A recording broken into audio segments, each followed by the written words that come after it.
So I'll be talking today about adding value to your website throughout the website lifecycle, and not just when you're doing a redesign. For those of you who haven't met us, my name's Suzanne Dergacheva. I'm one of the co-founders of Evolving Web, and I work as a strategist on a lot of our higher ed projects, and I also am the marketing lead for the Starshot initiative, if you've been hearing about that. And here's John.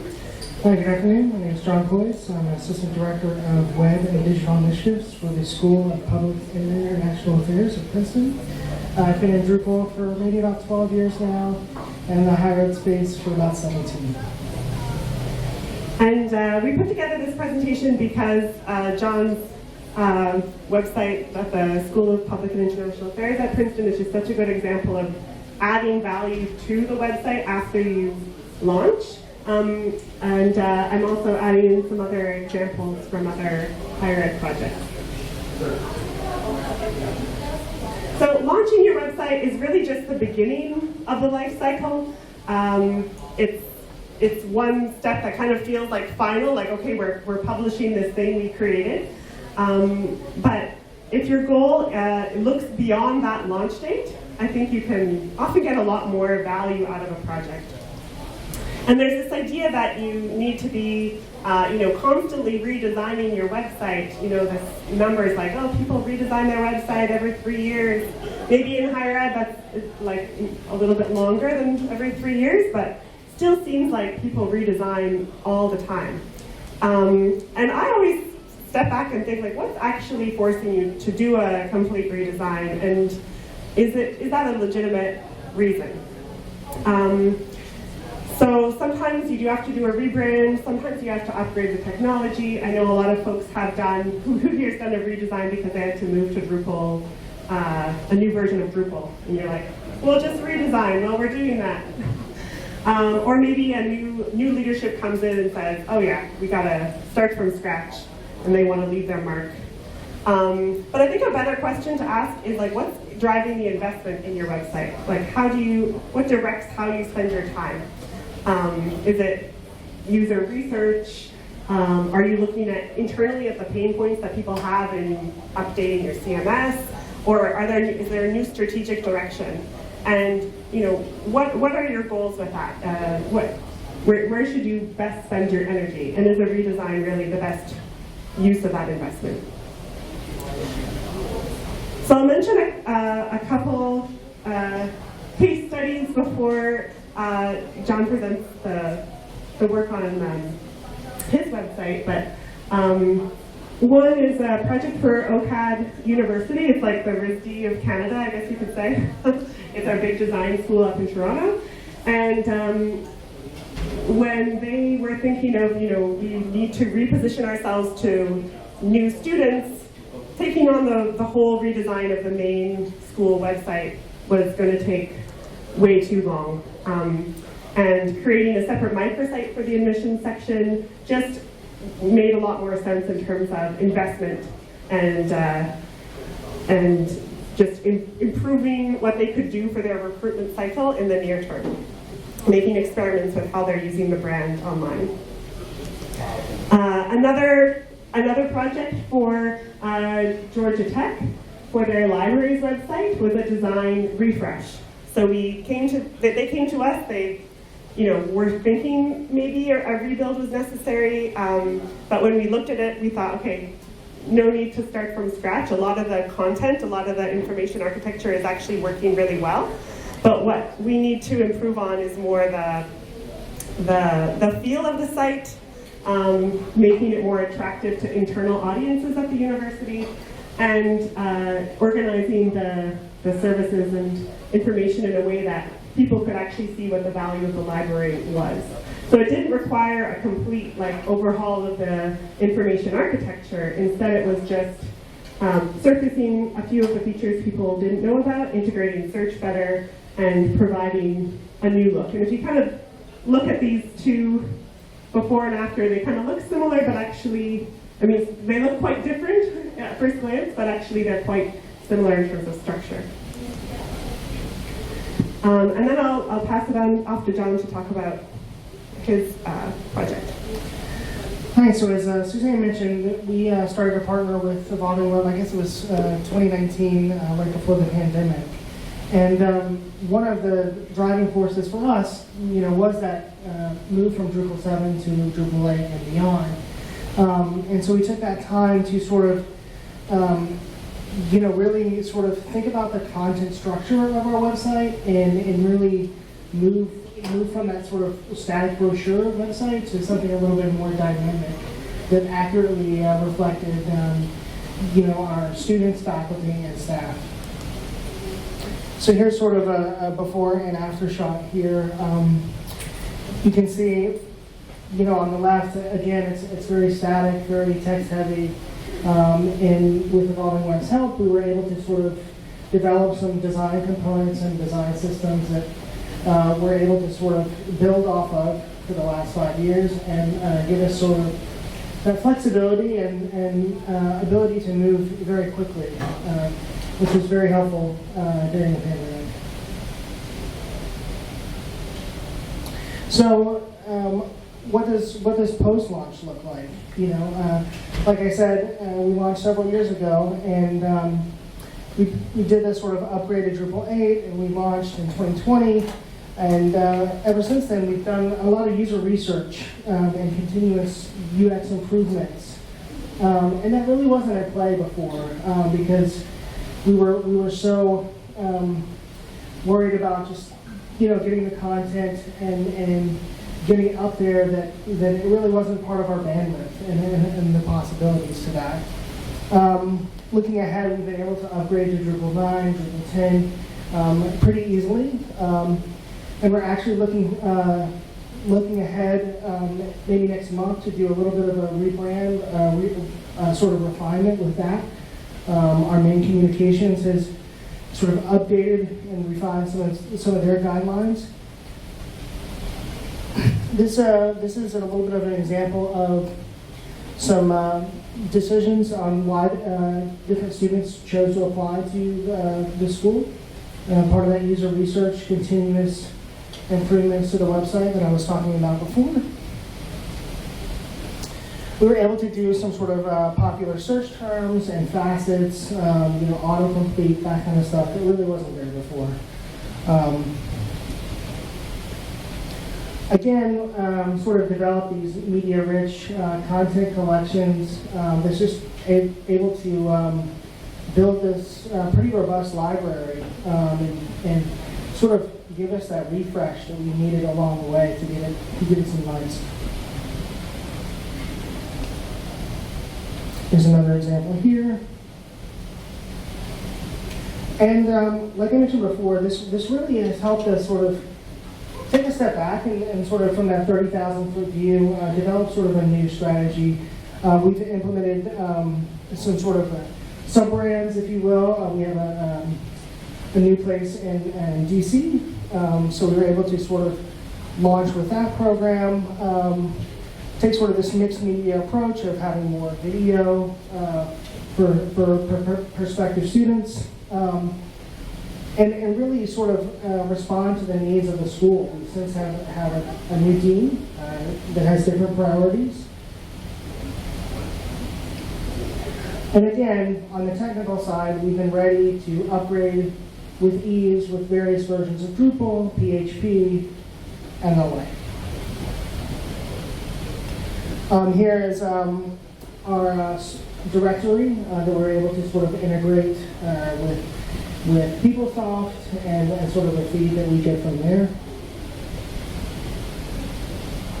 And what I think is interesting about all these changes and improvements that John's mentioned is that because we had we decided from the get-go with the redesign that we wanted content strategy to really drive the project. That was John's priority. So we did everything around components. We knew that the team needed time to make content updates, so we wanted to make it flexible enough to accommodate some changes after launch. And so that meant all of this work that you just described didn't require going back to the drawing board. It really felt like iterative improvements. And a lot of things were driven by, the content team and not necessarily work that developers had to drive. That makes sense.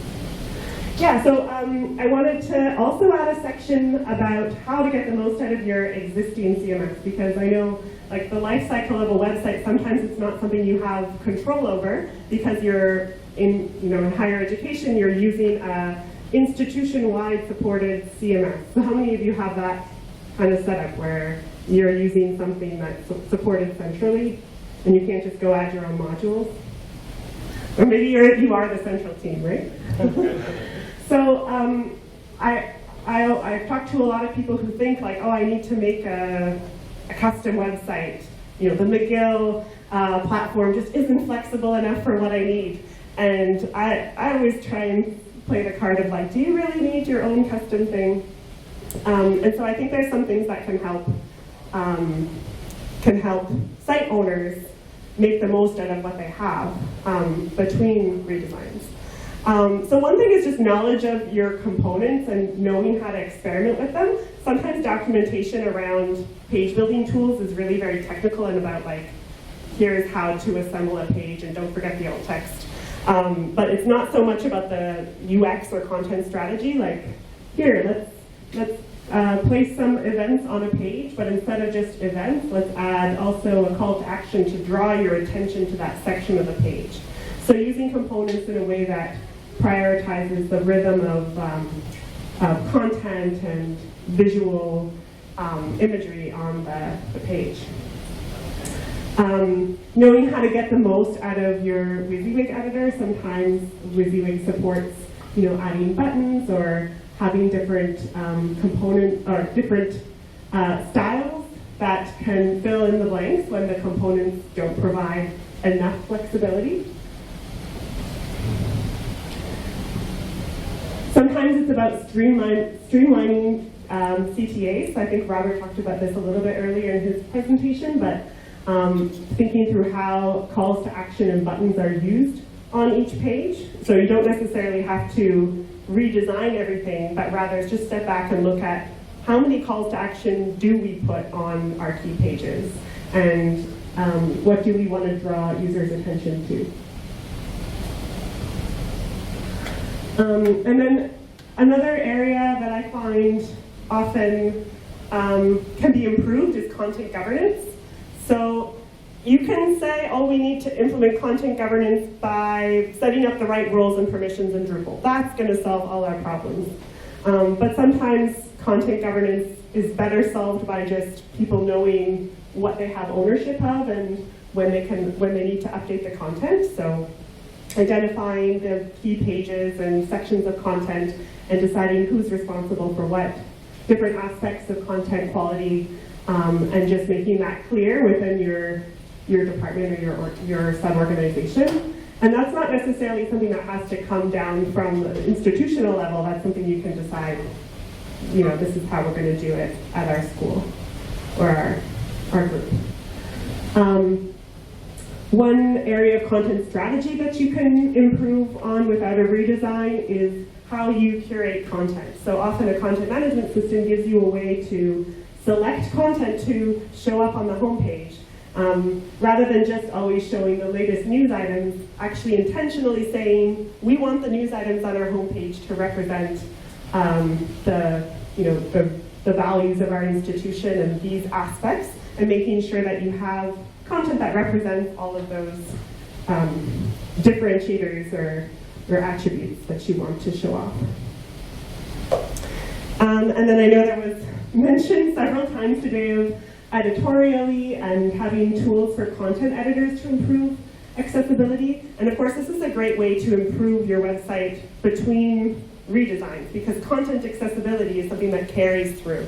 So if SPIA decides to do, we're going to do a rebrand and actually redesign the site, but we would still migrate the content over. And so if that content is as accessible as it could be, that will have lasting value. And then finally, creating a sub-brand. So I know this is tricky because some centrally supported CMSs, they're not going to give you the flexibility to have a different brand, to change colors, to have a different look that really distinguishes itself. But often brand attributes can be presented through imagery or through the actual content, like the tone and voice of your content and your messaging. So really explicitly defining that is something you can do, again, without going back to the drawing board. And this is an interesting example. This is this little screenshot from the York University. It's their arts and design school. And it's a huge university. They have a centrally supported, actually, WordPress tool. And they have all of these, like 42 components that they support. But of course the design school says, no, we need more expression. We need to really make our site shine. And so with them, we actually created some additional components that I would say stood out in that they were more creative, and then those were contributed back to the main install.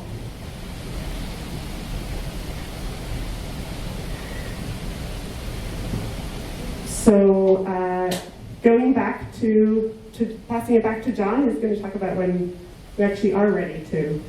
Yeah, so you've done all this, and you've done all this work, and you're sort of ready, a little bit for a rebrand. Sort of what do you do now?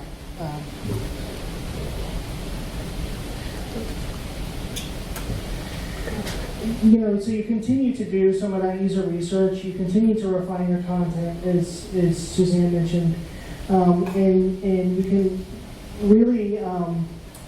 really think about sort of those brand elements, those sub-brand elements that you mentioned. Iconography, fonts, those types of things.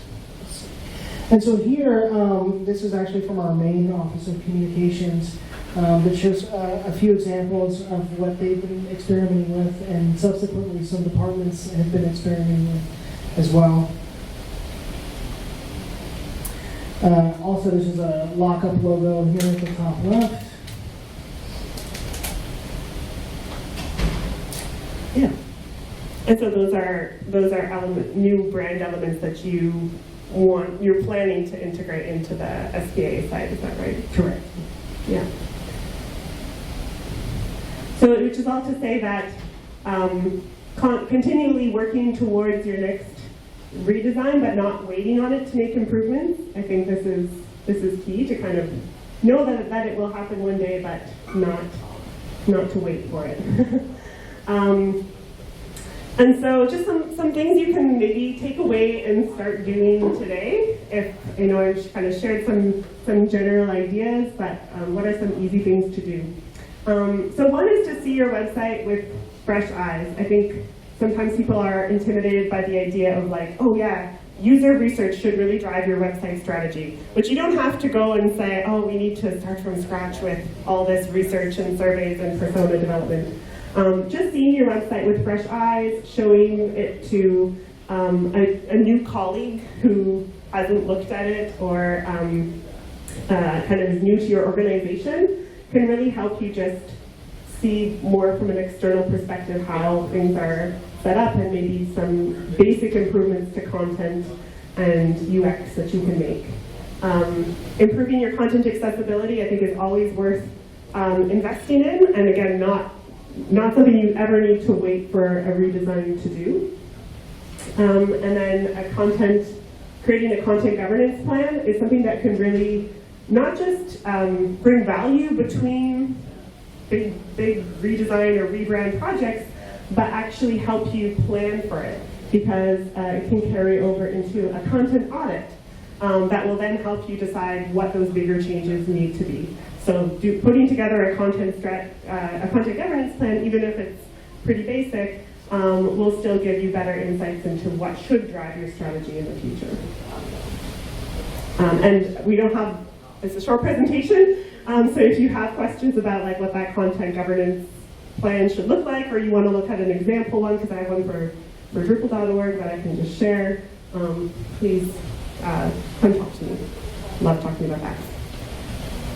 So, thank you for coming.